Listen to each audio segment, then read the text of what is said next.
pitching our new brand concept, Elera Labs. Yeah, we're pitching our new brand concept, Elera Labs. And so this is a little plug that I put in. People's Choice voting is from the 20th to the 24th of September. So if you guys can please vote for us when you do see our name pop up, that would be awesome. Our new brand concept, Elera. Oh, sorry.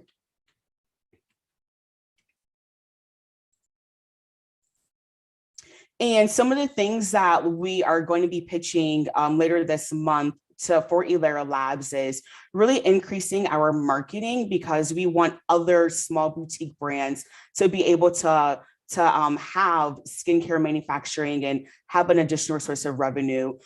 Something that we notice is that if you wanted to get your products made by a manufacturer, normally they're offering, they start at like 10,000 minimums, but we're able to do things for less than that. We can start you at 200, we can start you at 500, and we can go up to 20,000 if you need to.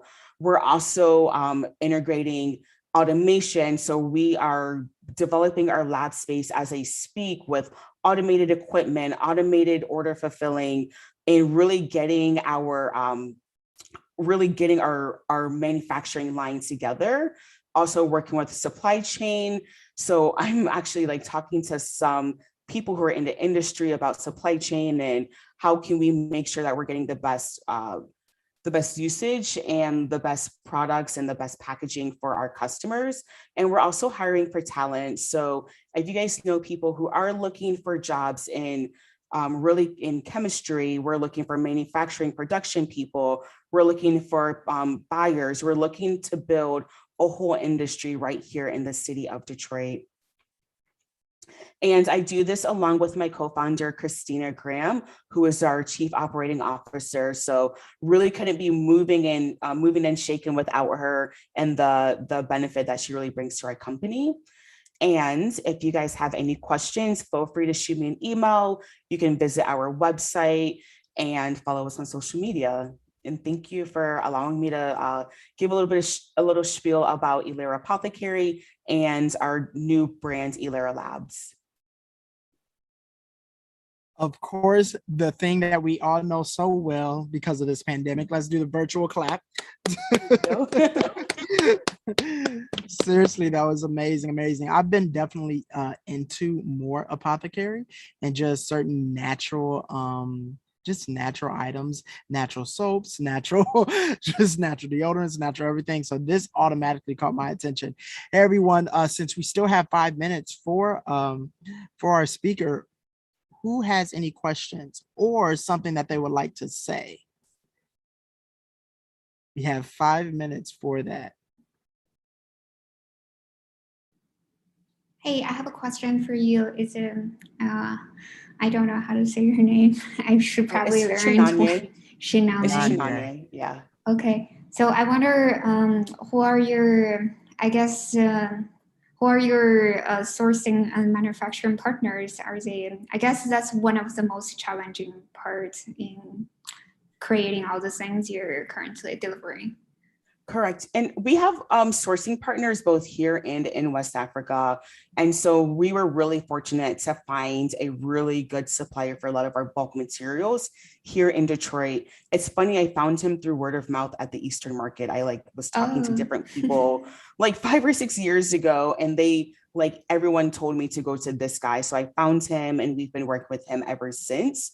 And then there is also newly, we're going to start working with a company called, what is it called? They make honey care, they make salves for animals. So we're going to be working with them as manufacturing partners for Elera Labs as we're getting that started as well. So really keeping things local when we can. And then I always have ties to my native country, Nigeria. So also sometimes I was just there a few months ago. I go there, I get new ingredients that I want to try out, and just really am very hands-on in that whole process.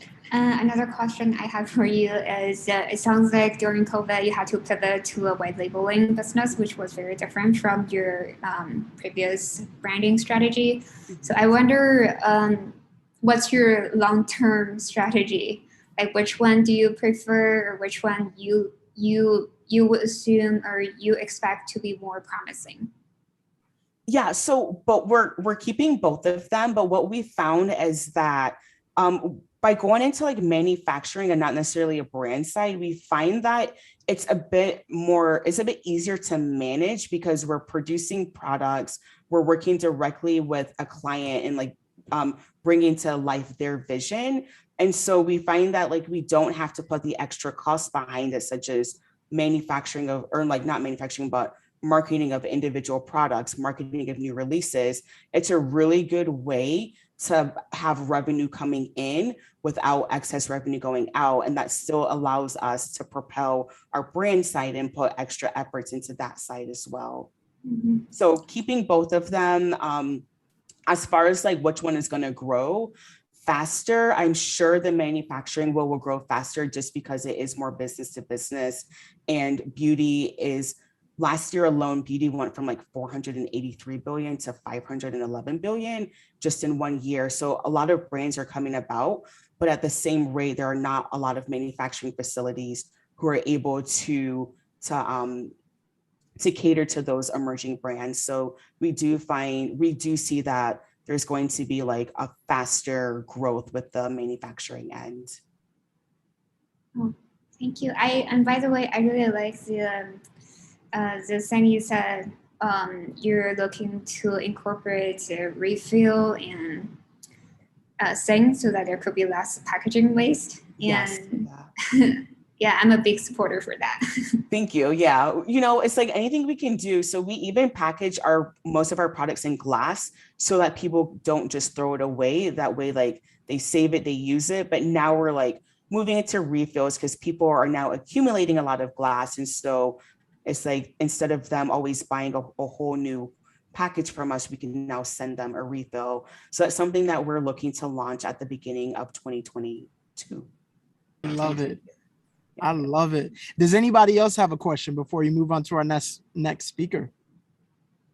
I just have a comment about the lab idea. There are so many, I work a lot with startups in food, and there's so many, test kitchens or small kitchens that are, or group kitchens, in order for food entrepreneurs to begin their business. I love the lab idea. I don't know how many there are in the in beauty, but it seems like it's a great opportunity, not just here in metropolitan Detroit, but around the country. That there've got to be so many other entrepreneurs, founders who are have an idea or have a formula, who could use the sort of startup resources that your lab idea offers. I think it's fantastic. Thank you. And that was like definitely some of like the goals that we had, and making sure that's why we're like focusing on small scale, because we want to make sure that emerging brands have the same like capabilities and access to have a lab produced product versus making things at home. It allows them to grow and scale easier. So I'm going to make this as long as I'm on it. So Mike, I hope I have 30 seconds. I'm going to make a pitch for you should present at 1 Million Cups, which is a nonprofit, national nonprofit. I put in the chat, I put the link to our Metro Detroit chapter, but it's got 160 chapters around the country, and it's all focused on entrepreneurs, about early stage startups. And your concept, the lab concept, I think would be really welcomed if you were to present at certainly at our chapter, but also at other chapters around the country. So okay, awesome. Thank you for that. Thank you, Doug. That is literally what this is all for, having those connections and making sure we keep moving forward. So Kai, it is now your turn. I don't want to take too much talking time. You're starting at 7:32, so you have 10 minutes. So I will give you 7:42. Okay. Get into your 2 minutes. All right. Thanks, Mike. I'm really excited to be here, and I'm here to present you Carbon Tag. And let me see if you can see my screen. Okay.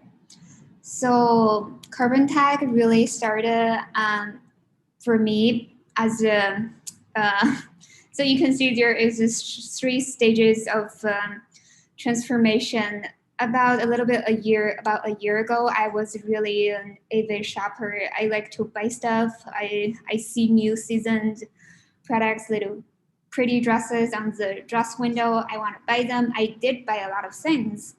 And then there was a triggering point. I started to accumulating a lot of clothes in my closet. And I noticed that I don't even wear them that often. And I probably only wear like 5 out of the 50 most often. And about a year ago, I went to participate in Detroit Fashion Hackathon along with 4 other amazing teammates with mine. And we were presented with this problem that were faced by fashion brand owners, which was the inventory waste of all the brands have, and they're looking to have a solution for that. During that, that's a triggering event for me to step back as a consumer to look at this problem as a whole. And that a little bit of research really shocked me as I finding more and more information about this topic. And I realized that for the global GDP that were attributed to fashion industry, it's about 2%. But for the greenhouse gas emission and environmental impact that were attributed to fashion industry, it's 10%, which is really unproportional and overwhelming. And I felt really guilty for being a consumer that's over-consuming and not factor into the environmental cost that goes into making the garment more than the monetary cost. And then I went to the complete opposite, which is no longer buying stuff anymore. Just use the stuff I already have. If it's not essential or I have to have it, I just don't buy it. But then after living in that lifestyle for about 1 year, I realized that this is not a very sustainable way for normal people to live, because there are still things that we need, like food or toilet papers or brush and garbage bags, and those things are necessities. And people like me are constantly struggling and talking to our friends on Facebook groups that's who are aiming or trying to live in a sustainable lifestyle. And we're in that group and talking about, hey, do you know, is there any sustainable garbage bag companies? And we were like, we don't know. Or if someone knows, we'll share that information with that person. And then next time when you go to the store, you can see what are the things to look for. And I find this struggle is not just with me, it's with a lot of people, especially Gen Z and millennials, as they are paying more and more attention to the social and environmental impact of their own consuming choices. They care about this, but there is not enough transparency and data in the industry. So when I look at this problem from the 2 perspectives, one from the consumer, they wanted to consume responsibly and sustainably, but there is not enough information available to them. And brands and manufacturers are not even disclosing this information to them. And some of you might have heard of the sustainable shoemakers, Allbirds. They're recently preparing to file IPO, and they're also facing a lawsuit from consumers saying that their proclaimed ethically and sustainably made shoes are not as green, as sustainable as they say. So brands are also facing problems around this topic as well. They wanted to show that they care about the environment and they have social and sustainability responsibilities they have to fulfill, but there's no effective measurements they're putting into place to support your story. So that's why I created Carbon Tag, which is a little program that allows consumers to calculate the greenhouse gas emission of their fashion choices. And the way it works is we follow the International Standardization Organization's guidance for analyzing and evaluating a product's greenhouse gas emission by its life cycle analysis. And we partner with sustainable groups like Caring, who is publishing all the environmental and material intensity data from different countries based on the type of material and the way it is manufactured, as well as the manufacturing country. And together with those programs, I created this calculator. So here is a demonstration to show you how it works. And here you can select different type of fabrics, select polyester for this one, and how it's manufactured. It could currently, the way people manufacture this is either conventional or recycled. Most of that is conventional. And manufacturing country, and also what type of product. Let's just select t-shirts. So you click on this, and 7.8 kilograms is the amount of environmental impact or carbon footprint goes into producing this. And people can see the difference by changing the fabric into a different one. So if we change that to cotton, you can see the carbon footprint was reduced by half. And for people who wanted to live eco-friendly, this could be something helpful to them to help them make those type of decisions. And currently, we have achieved a couple of milestones so far. We conducted more than 50 customer interviews, and we're in conversation of 13 and counting brands. And some of them are well recognized, some of them are up and coming ones.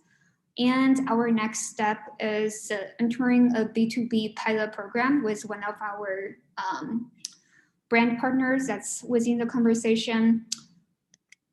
And I would say the way this one is we're still testing. So this will be our pricing strategy or how we make money. So there are two ways under discussion. One is we get commissioned by the product or transactions happen within our platform. The other one is we provide the environmental impact data to the brands so that we can make profit out of those data enrichment process. And this is Carbon Tech. Our mission is to demystify the carbon footprint to provide more transparency and knowledge to more people. And you can scan the QR code down below to test our app. And my ask is test it out and reach out to me if you have any feedbacks for us. That's my presentation today. And yeah, this is my team. I work with two amazing co-founders, Tammy and Josh.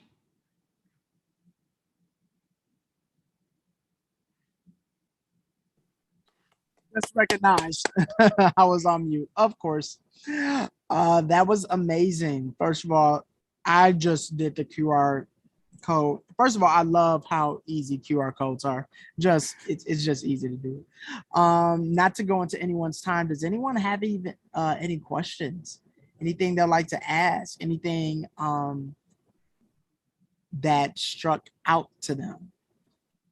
This is our Q&A time. So I will give some time for someone to ask any questions.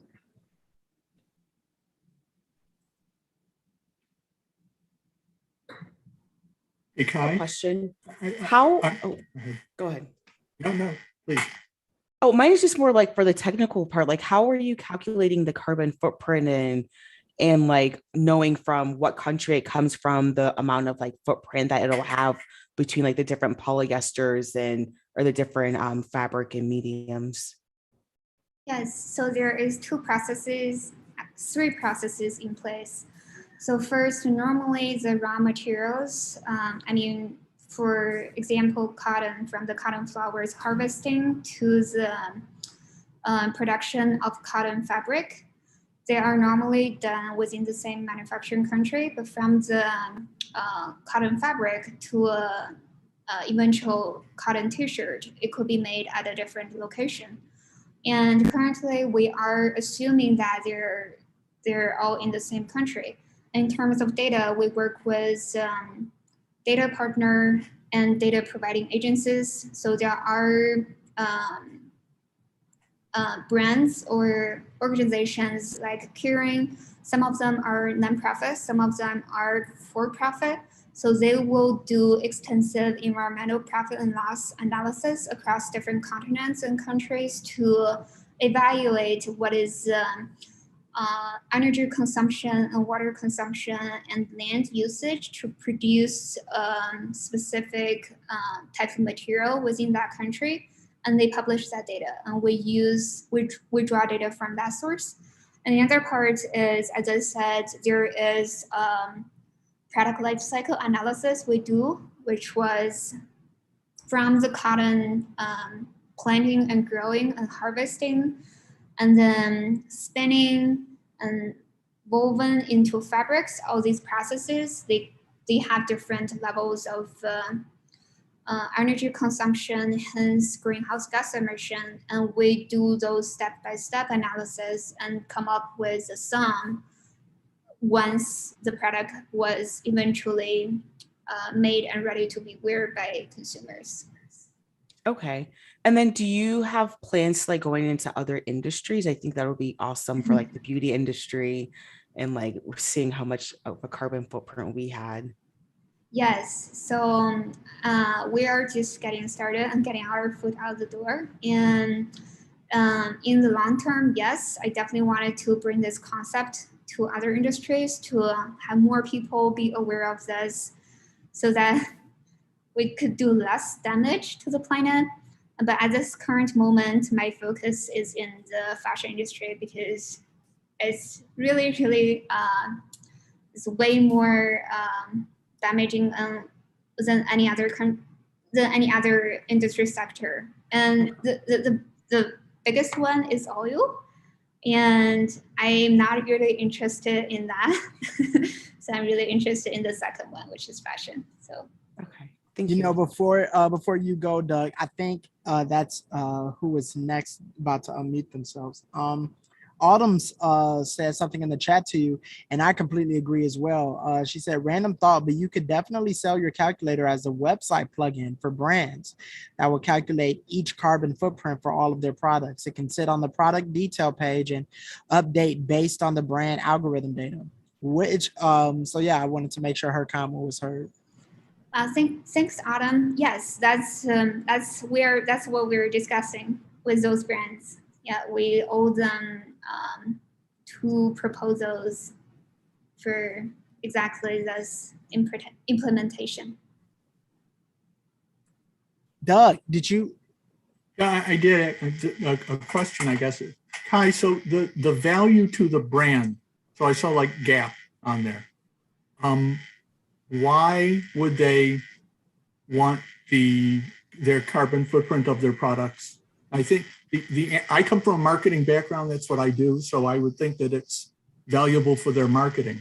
Mm-hmm. That they want like a logo that says we have X% lower carbon footprint or something, so that people would feel more comfortable buying their goods. Is that so part of the value proposition? Yeah, from the perspective of sustainable brands, they are, when you think about different type of brands, there are sustainable brands and there are fast fashion brands, and then there is luxury brands, and there is liquidator brands. And the market that will really benefit from what we're offering are the sustainable brands, and they're competing amongst those other brands who are not practicing sustainability and who are not really care about the environmental profit and loss other than money. And when you think about that way, if we can back up the stories the sustainable brands are telling to their consumers with data and traceability and transparency, and more consumers are going to buy those products, and the fast fashion brands are going to slowly shrink. And I hope they will eventually be replaced by more sustainable ones. So that's the value proposition. And I'm also hoping to hear more from your professional perspective. You know, I work in marketing as well. And that's one of the things that I thought of as well, Doug, is, I mean, when I'm buying food, I look for the green sticker. Like I look for the organic, you know, thing where I'm like, okay, bet. I know that this is related or it's not going to be damaging or it is organic. So I'm looking at it and I was like, I wonder if carbon tag could literally, because I see you have the tag, have them go within marketing and create this like type of really good professional look as a sticker or a brand to where you can sell it to other people. And before they even look specifically on the calculator, they know, hey, this brand is doing their job within the carbon. If I buy an appliance today, I can look at different appliances and I can see that they have different ratings for their energy efficiency. And for people who are, people are interested in that, partly because it'll save them money and energy, but also people are more and more aware of the damage that energy inefficiency can do. And people are willing to pay more for products and brands that have a higher rating. So if you were to take that, to build on what Micah was just saying, if you were to take that tag, and I'm making this up now, so just forgive me because I haven't thought about it, but I'm just thinking out loud. If you have a tag and there's a green one and there's a yellow one and there's a red one and there's a blue one, and they indicate different levels of bigger to less carbon footprint, then people, to Micah's point, would have a visual way of seeing that this product is more harmful to the environment than this one, even though this one is less harmful, it's a little bit more expensive, so they might be willing to pay the difference because I don't believe you're going to drive fast fashion out of business with this. What you might be able to do, though, is put pressure on fast fashion to become more responsible. So it's not a home run, but it might be a stand-up double in baseball terms. So you can actually make them be more responsible than they would be otherwise through through the marketing and through the power of people's choice, their pocketbook. So I would be happy with that. It's progress. It's not, you're not going to drive them out of business. The Gap's not going away, or things like it. But you can make them you might make them more responsible. Yeah, I should go run for policymakers to ban that. Right. I love it. Hey, to make sure we are still on time and on court. First of all, again, Kai, thank you. Wow. Because that is my marketing hat was like I made it tighter. I'm like, oh, I can see this going into so many different areas and levels. So I love it. Of course, our next speaker. Forgive me, I did not share this for you, but I want to go back to the slides as well. Is our own Stephen Lennon. He is the owner of, and correct me if I'm wrong, this is Vert9 Drone Services? Yeah, that's correct. Vert9 Videography and Drone Services. Perfect. I was like, okay, I don't know if it's just like Vert and the 9 is supposed to be a number, but I love it. Vert9. I'm already intrigued. We already have a little bio for him. Where Vert9 is specially designed team of experienced professionals vetted through an extensive program to ensure the highest of quality when it comes to production. So I will let the owner himself speak more about it. And you have 10 minutes, so we will be going until 8:51. All right, let me share my screen here. Perfect.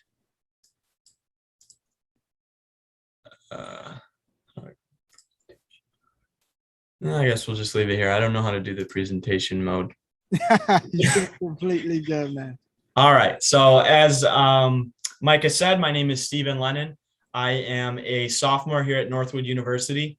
It's in Midland, Michigan. And so I started my company, Vert9 Drone Services and Videography, just about a year ago now. It started from me as a kid, always watching YouTube videos and stuff. And so I started to make a YouTube channel, and I sort of got an eye for production. And so I had relative success there, but I knew it wasn't what I wanted to do. So I ended up buying my first drone in that process, in wanting to make my videos better for that channel. And I really fell in love with drones and the view from above. So I decided I was gonna, try and link passion with business, another one of my passions, and kind of go from there and see what I can make out of it. So I started Vert9 a year ago today, and that was a solo operation. As of now, I have a team of about 5 guys that I work with regularly, and it's been an awesome experience ever since then. So I've essentially taken over my university's marketing. I do all their video, drone work, and pictures, and then video editing as well, and stuff like that. So I've got a lot of valuable marketing experience there. Now, beyond that, I've had hundreds of other clients, anything from real estate to just general, property photo shoots. So I've done quite a bit when it comes to that. Now, that's all well and good, but I'm always looking to expand. So we're going to move on to my future plans here. So I want to be a full-scale production company with Vert9, and I want to continue to find new avenues for drones. Now, what I mean by that is eventually I want to produce my own drones. And so I'm currently working on some patents right now. They should be filed really soon. And then I'm looking to sell that idea. So that's kind of the next step there. But moving on from that, the other project that I'm working on right now is actually sort of an online schooling program for drones. Now, to be able to fly drones commercially, you have to pass Part 107. It's a government exam, and it's extremely hard to pass. I want to make sort of a curriculum for that to explain what will be on the test, and then kind of what to expect. But then beyond that, I want to inspire and excite people about getting to make their own business. And I want to teach techniques about flying, advanced or basic, and then eventually sell that program online. So that's going to be the next big venture, is kind of creating that online school. It'll be relatively cheap to get into, and there are a few competitors, but I feel that I can offer a much more exciting perspective and put a better twist on things. The companies that do it right now, the videos are very dry. Now, granted, the information that they're speaking about is it's not the most exciting thing. But that's where I think me presenting about like how to start a drone business and my process and give my stories and my examples, I think can bring it to life. And I think that's an advantage that I have as well. As well as I feel like I can price things much more competitively than they have. And so moving on from there, essentially that's really all I had to talk about. I just want to kind of get your guys' input and see what you guys think about the idea. And any questions that you have, not knowing the drone industry, I always like to hear what you guys kind of have to say, what you fear when buying a drone, or what you just kind of think about it. So I want to open it up to you guys now and just kind of get some input. I'm curious to hear everyone's input on drones, first of all, but still on your presentation, virtual high. Virtual clap. All right, who wants to start? Who wants to give their concern, comments, or questions on drones? This is Autumn. Just a quick question for you. Have you, or do you know if you can allow people to drive your drones for you? Like, for example, could you do like a drone driving class for people, right? Just a random thought. I'm sure there's some limitations to it, but have you considered that at all? Yeah, I have. You mean like a sort of in-person, like flight training day or something? Yeah. Yeah. So I've thought about it, and I think I actually will. There's some low cost drones that I could pick up that are basic enough, and then have them sign a liability form. Whatever, figuring out the legality behind that. But they can be insured, and it's actually not horribly expensive. They actually cover like really well. Like Best Buy, I know, does really well with covering crash drones and stuff like that. So I really have thought about that, and that's definitely where I'll move towards. Going off of that, I also thought of an idea. If someone's more interested in talking to me personally, I could do like a sort of one-on-one insight to what I do and just my process a little more in depth if they have questions.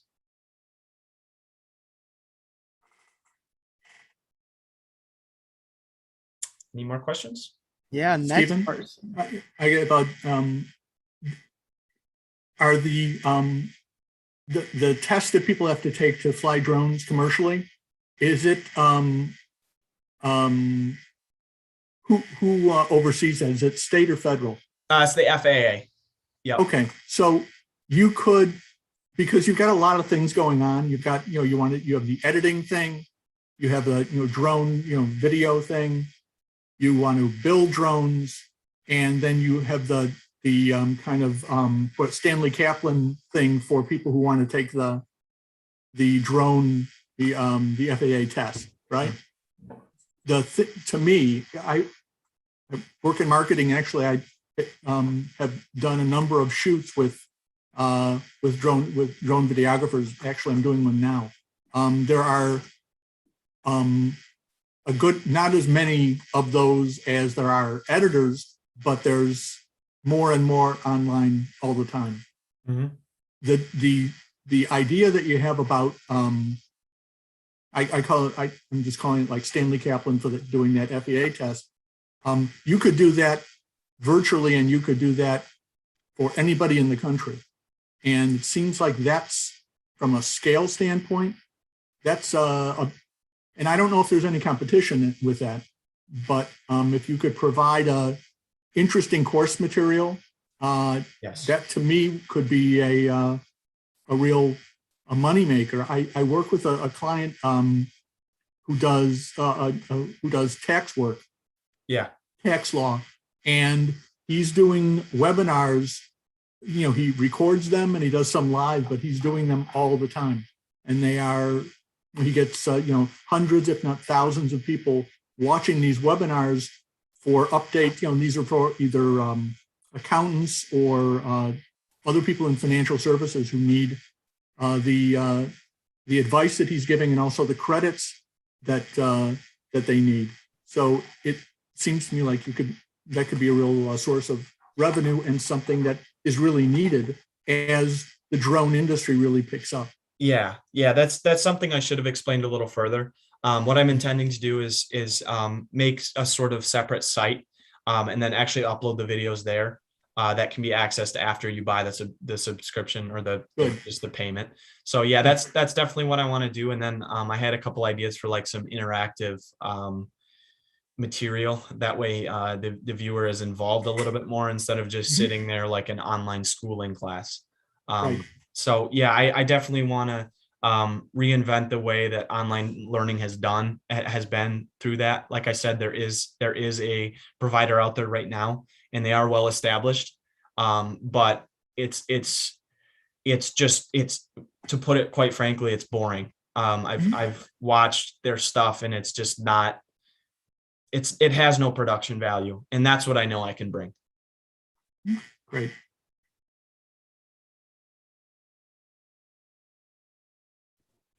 All right, who's next? Does anyone else have a question?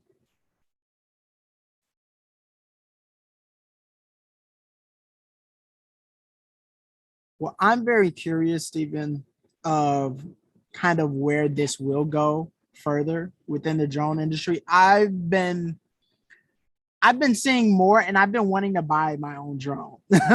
I've been definitely wanting to experience more, but I think it always reaches my head when drones is like, yeah, just how it's going to be weird. How legal is it? Because there's a drone that I don't know whose is that sometimes flies around my neighborhood. And my son will be like, what's that? And I'm like, Yeah. oh, it's a drone. And he's like, whose is it? I just don't know. And I don't know if they're looking at me. And it's kind of creepy, but I really still like the drones. Yeah. But it's just that perception of like how, I don't know. Like, I think there should definitely be a nice amount of education about drones where you can Yeah. use for what type of drones like are even flying around. I don't know. So, Yeah, it's really open right now. There's a lot of blurred lines, to be honest with you. And I think that's something that I could cover. Not only what the law says, but then like let's talk about ethics. You know, Yeah. should you be looking in someone's window even though you legally can? No. Yeah. You know, I think that could be definitely another avenue I could go. Doug has his question face. I will leave you in the comments.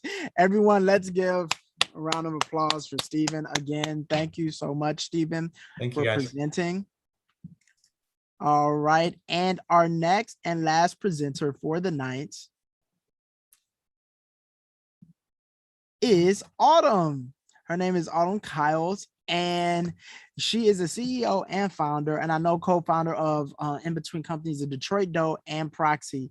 Now, I've known Autumn personally for a while now, so I've been seeing her do her thing within Detroit Dough, and Proxy is something that is very new that I'm also curious to hear about as well. It's a small business, the technical assistance firm that bridges the gap between business resources and diverse entrepreneurs. So I won't go into all of the spiel. Autumn, I will let you do that. And we are starting at 8:04, so we can stop at 8:15 for you. Oh, you are on mute. There we go. All right, y'all. So thank you so much for this opportunity. And I'm really excited to talk about Proxy. So again, my name is Autumn Kyles. I am not only the founder of Proxy, but I'm the co-founder and CEO of Detroit Dough, which is an edible cookie dough manufacturing firm, our manufacturing company, and we distribute to entertainment venues like movie theaters, amusement parks, and stadiums. So around, March of 2020, we all know what happened there, but just to give you a little context about my business, Detroit Dough, we were having probably the best quarter of our lives. We were selling at 12 Oaks Mall. We were growing in different spaces in the concessions business. And then when the pandemic hit, it completely stopped our business. And so during that time, I had to make a choice, do I sit here on my hands or do I try to build up a passion project? And so one of the things that I started to see was that a lot of my friends and a lot of Black women entrepreneurs across the country were interested in starting businesses, but they didn't know where to start. And so I started a Proxy just as an Instagram community to share the resources that I knew of, share the expertise that I've gained, but then also make sure that there was at least one place for people all over the country to go for business resources. So since then, Proxy has grown way past just an Instagram community, but we're now a small business technical assistance firm and social media-based community that bridges the gap between business resources and Black women entrepreneurs. I'll talk a little bit more about what exactly that all means in a couple of slides. So number one, according to Forbes, Black women are the largest demographic to start businesses, yet we're the least funded. If you're looking at the schematics of what we make on a annual basis, Black women probably make about $24,000 annually compared to the typical solopreneur that's making around $49,000. And more importantly, white women entrepreneurs are making $125,000 annually. So this is a huge gap, right? So more importantly, we've got to do more to make sure that we're sharing resources, that we're giving Black women the opportunities to grow and thrive. And more importantly, we're putting money in Black women's pockets and for their businesses so that they can ensure that they're growing. So because of that, I decided to make Proxy, and this is what we currently offer. So number one, we offer free templates and content that is currently being used as our lead magnet and generator for a lot of the other paid resources and services that we provide. We also offer affordable courses and resources. So when I believe Steve was mentioning starting up his own course, we have courses right now on business plan development, and we currently use Thinkific. So Steve, if you're looking for something like that, definitely use Thinkific.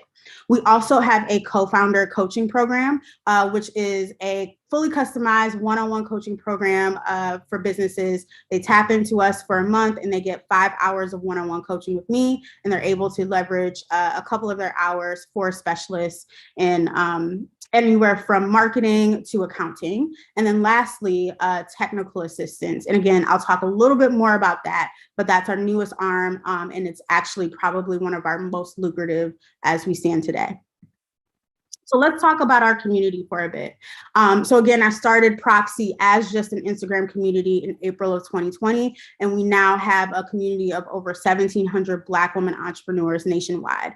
We're always sharing daily content and inspo. We're always sharing also freebies and resources. So one of the resources that I've been sharing recently is our text line to receive grants. So we're sending out grants just about daily now. So you could text a number.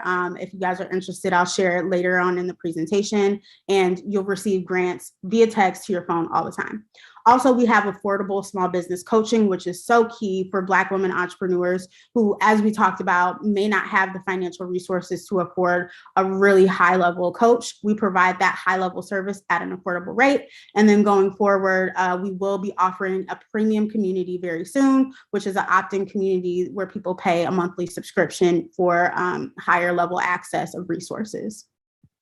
Now let's talk about technical assistance. So a lot of people are confused about what exactly technical assistance is. And TA is primarily business services and program development for nonprofits and community development organizations to ensure that these services are then provided to small businesses. So if you all are familiar with TechTown or Prosper Us, they're consistently using technical assistance providers to deploy their services for these small businesses. So what I've noticed is that, I wanted really badly to help small businesses and primarily diverse entrepreneurs, but a lot of people still at the affordable rate couldn't afford my prices. And so what better way to give that away for free than to charge nonprofits who already have the budget for this to deploy my services. So that's what I'm currently doing right now.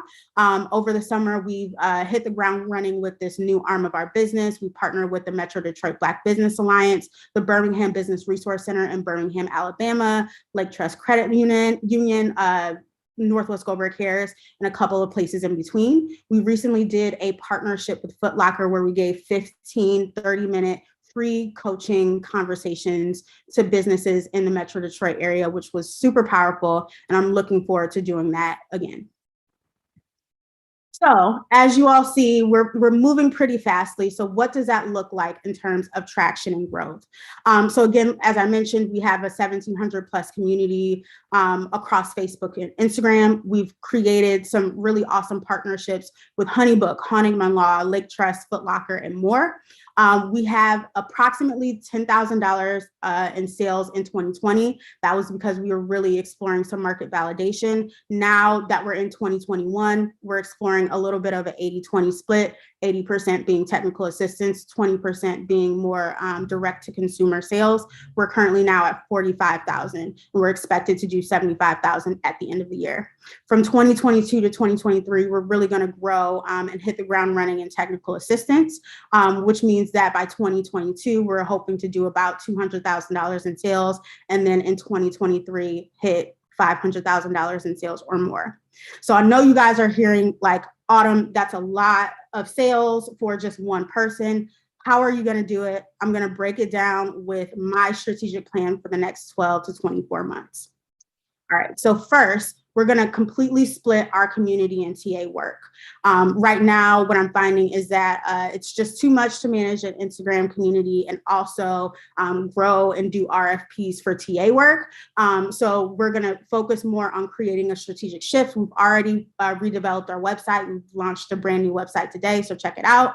And then shift our brand identity to encompass those two-pronged strategy pieces of Proxy. Next, I'm going to build my staff and contractor team. So right now I have 5 contractors and several small business factors. I would love to hire one person as a full-time head of community that will manage all of the community side while we're building and doing sales on the TA side. We'll also hire some more full-time employees for social media and project management, which means that I have more people to manage all of the work that I'm doing on my end. Next, we're going to really make sure that we're getting more skilled contractors. So looking to grow my contractor team at least to 10 people, which will make us more impactful. Next, we're going to expand our TA services nationally. Right now, we are currently in the running for a City of Boston partnership in terms of TA, and then also we're building our relationship with Birmingham, Alabama. We're also looking at North Carolina and Chicago, and those areas are areas that require or that need a lot of TA for diverse, low-income, and Black women-owned businesses. And then lastly, we're going to build a space and build more community programs. Again, this is my bread and butter. This is my passion. So I'm looking to build more pitch competitions, in-person events, and a community space. What's really awesome, and this is a new goal of mine, and I'm excited to share it with you all. I'm really looking forward to opening Proxy Coffee, which will be a coffee shop and community space for not only Black women entrepreneurs, but for the community. What I would love for it to be is a coffee shop that's co-owned by a Black woman-owned coffee shop or coffee house, and then 100% of the products are going to be Black women owned. So all the way down to the pop and the soda that we offer will be Black women owned businesses. We will have a community space that can be leveraged for events and then also running programming outside of that as well. I think that this is also a really unique opportunity because this offers a level of scalability for us. This coffee shop model and community model can be replicated not only in the Detroit area, but also in Atlanta, DC, Houston, other places that have a large plethora of Black women entrepreneurs who need to have their products be seen, but more importantly, have a community space to grow. So last thing, I know I'm at time, but I want to talk about a couple of asks. Number one, any technical assistance opportunities in the Metro Detroit area, please send them my way. I'm always sending out RFPs and I want to grow my brand and of course my revenue. So please send those over. Number two, I'm looking for funding and investment opportunities for our coffee shop. So if you know of anyone, of course, I'm always down for a good pitch competition, so let me know. And then lastly, partners for free services to Black women entrepreneurs. Again, like I mentioned, we have an awesome partnership with Foot Locker. I would love to replicate that with other brands going forward. So yeah, that's it about me. And I will open the floor for questions. Before you open the floor with questions, we're going to open our hands and close them with a clap. All right. We love it. We love it. Hey, does anyone have any questions dealing with Proxy? Hey, I have a question. Yes, ma'am. You mentioned the phone number for the texting that you do. Can you repeat what that was again? Yeah, so let me see if I can memorize it. I think it's 877-949-4558, and then I'm dropping it in the chat now. So if you text Proxy, and I'll drop that in here too. If you text Proxy to that number, you'll receive grants just about daily or like 3 to 4 times a week. Okay, I think that's a really cool way to like integrate tech into into a service industry. So like, good job with that one. Thank you. Welcome. Anyone else? Does anyone else have any questions or anything to say? Any comments? I don't have a question. I have a comment. Like I said earlier, Autumn, a great opportunity for you to get the word out nationally would be 1 million cups. You should present here in Metro Detroit, but then once you present to Metro Detroit, there are chapters all over the country in all those markets you mentioned and more. And the services you're offering, the TA, all of it, you would find a very welcoming audience. And there are chapters who are, we do meetings every Wednesday morning at 9, whatever time zone you're in. So across the country, it would be a great opportunity to get the word out. So you ought to go to 1 million cups, sign up to present, and And I say that to all of you founders who are on today. But when you're talking about helping entrepreneurs in various markets around the country, that's a slam dunk for you. For sure. Thank you. I love it. I love it. I kind of want to ask you a question, Autumn, dealing with proxy. So very interesting you said, because I of course remember seeing Detroit Dough and 12 Oaks Small. I was was looking at all the progress Detroit Dough was making, and she kind of ran past that, everybody, but hey, Detroit Dough tastes great. But when Proxy came, was this that business that you said, did you already think that it was going to be a business, but you wanted to start it as an Instagram community first to see like, hey, let's see if this is even a thing like that people will want? Yeah, so I knew that there was like revenue generating properties of the business, but I didn't know how exactly to do it. One thing that I've been finding is that there's so many layers and levels of TA. A lot of people are very familiar with like Instagram experts and then leveraging, free content as lead magnets to take a course or to sign up for coaching. And, even though I kind of do those things, I understood that that wasn't necessarily my lane. I'm not really great with Instagram, although I feel like our feed is really awesome. But like that isn't my shtick, right? And so as I've participated in a lot of the small business ecosystem, either through free or paid resources, I understood that there was a market for this. So it was more of me just kind of trying to poke around to find the right fit for me.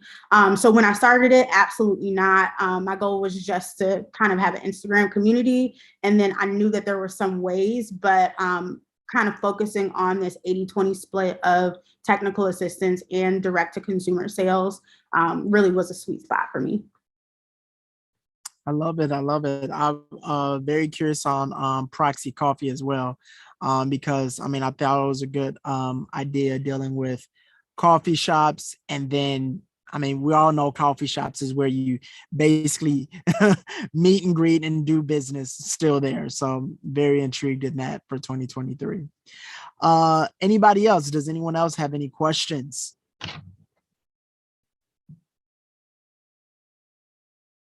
Comments? Perfect. Hey, everyone. I know it is, as I look at my clock, 8:19. We first of all thank everyone for being able to come here, for being able to share, for being able to share and gather information, I should say. If you have any questions or comments for any community updates dealing with New Tech, please let me know. I would love to be able to answer them. I would love to be able to also take any feedback off of how you like New Tech and just some of the people that you usually see. It's so interesting. I can't wait to kind of disperse and get more into some of the companies.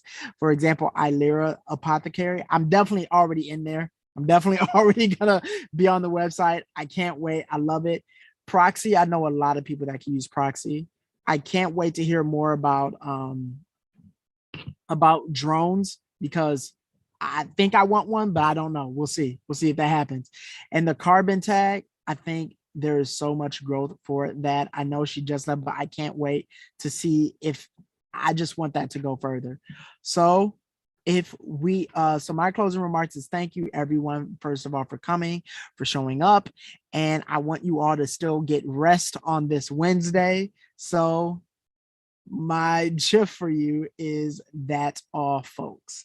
So we have a good wave. If you want to leave anything in the comments, you definitely can for people to contact you.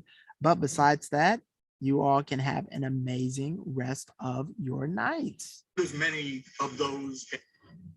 So I will do a Thanks. wave. Good job, Micah. Thank you. And thanks for everybody for presenting. Thanks, everyone. Take care. Apply to 1 million cups. For sure. Proud of you presenting there. See ya.